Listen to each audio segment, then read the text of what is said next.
Mkutano wa 38 wa Baraza la Wafanyakazi wa Wizara ya Fedha umefanyika jijini Dar es Salaam, huku wafanyakazi wa wizara hiyo wakipongezwa kwa kazi kubwa wanayoifanya na kupelekea nchi ya Tanzania kuwa na mafanikio makubwa. Mgeni rasmi wa mkutano huo maalum uliohudhuriwa na wajumbe kutoka maeneo mbalimbali nchini ni Waziri wa Fedha Dr. Mwigulu Lameck Nchemba, ambaye katika hotuba yake ya ufunguzi ameweka bayana mambo kadha wa kadha.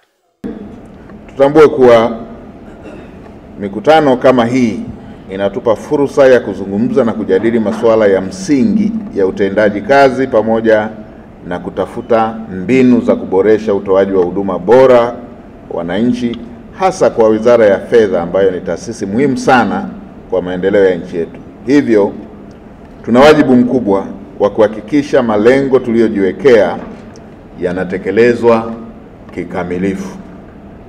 Ameyaelezea vizuri sana Katibu Mkuu katika hotuba yake.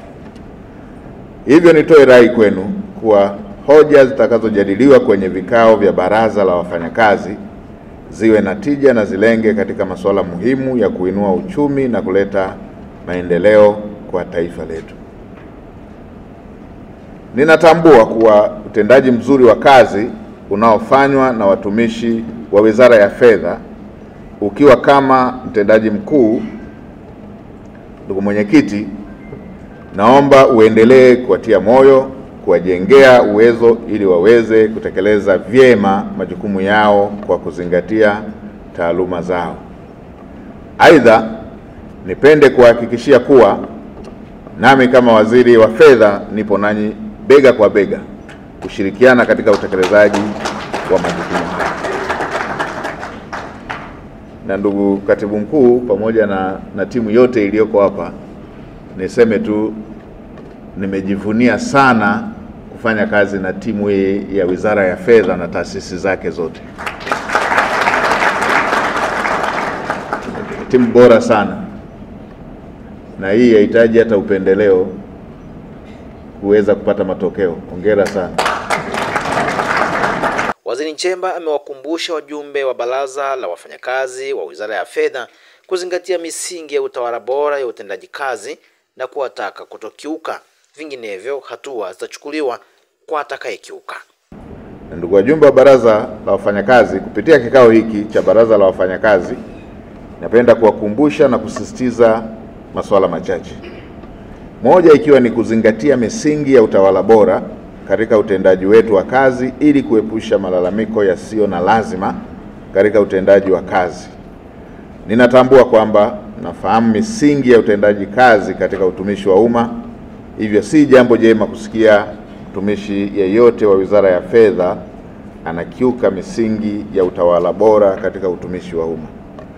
Naelekeza mtumishi yeyote atakayebainika na kuthibitika kwenda kinyume na misingi ya maadili katika utendaji kazi achukuliwe hatua stahiki kwa mujibu wa utaratibu ili kulinda heshima ya wizara yetu. Macho ya kila Mtanzania yako Wizara ya Fedha na taasisi zake, kwa sababu ndo taasisi muhimu, ndo moyo wa serikali, ndo moyo wa nchi. Na kimuuliza mtumishi wa Mungu Magana atakwambieni kwamba ili lipo pia kwenye vitabu. Yaani kwenye Biblia anasema ilipo hazina yako ndipo na moyo wako ulipo, Ilipo hazina yako ndipo na moyo wako ulipo. Sasa ukisikia watu wanaongelea Wizara ya Fedha, ujue ndo moyo wao ulipo. Ilipo hazina yao ndipo na moyo wao ulipo. Sasa ukiwa umebeba moyo wa mwenzio lazima utembeze kwa kwa tahadhari sana. Tufanye kazi kwa ushirikiano baina ya watumishi ndani ya idara, wizara, pia na taasisi zilizo chini ya Wizara ya Fedha. Sisi ni timu moja. Taasisi, uwepo wa taasisi na wizara na taasisi zake ni mgawanyo wa majukumu ili kuweza kuongeza ufanisi, pasiwe na kuta zinazotenga ushirikiano ambao unatakiwa kuleta ufanisi. Naye mwenyekiti wa baraza hilo ambaye pia ni katibu mkuu wa Wizara ya Fedha Dr. Natumwamba ameeleza malengo makubwa ya baraza hilo. Lengo kuu la Baraza la Wafanyakazi ni kuwashirikisha wafanyakazi katika utekelezaji wa shughuli za wizara kwa kushirikiana na uongozi, ikiwa ni pamoja na kuishauri wizara juu ya ufanisi wa kazi na hatua zinazofaa kuchukuliwa ili huduma zinazotolewa na wizara zikidhi matarajio ya wateja. Vile vile, kupitia mkutano wa Baraza la Wafanyakazi, wajumbe watapata fursa ya kutoa maoni ya kuboresha maandalizi ya bajeti ya wizara kabla ya kuwasilisha bungeni. Mheshimiwa mgeni rasmi, mkutano huu wa 38 wa Baraza la Wafanyakazi ni mwendelezo wa mikutano mingine ambayo imekuwa ikifanyika kila mwaka, ambapo kupitia mikutano hiyo wajumbe wamekuwa wakitoa maoni na mapendekezo ambayo yamesaidia kwa kiasi kikubwa kuboresha maslahi ya watumishi na utendaji wa wizara.